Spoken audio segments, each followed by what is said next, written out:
Hello, hello mga higala. Tapos na yung surgery ko sa lungs. Pero biglang nahirapan ako huminga. So, dinala ako sa ICU.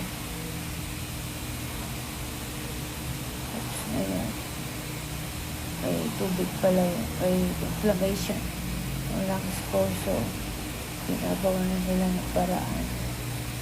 So, pag-steroids ang pinainom sa akin ng doktor para sa inflammation. So, ngayon, pag-pray na ako, ganun, please.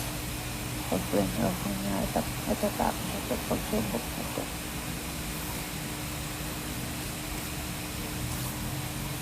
Pag-pray na ako.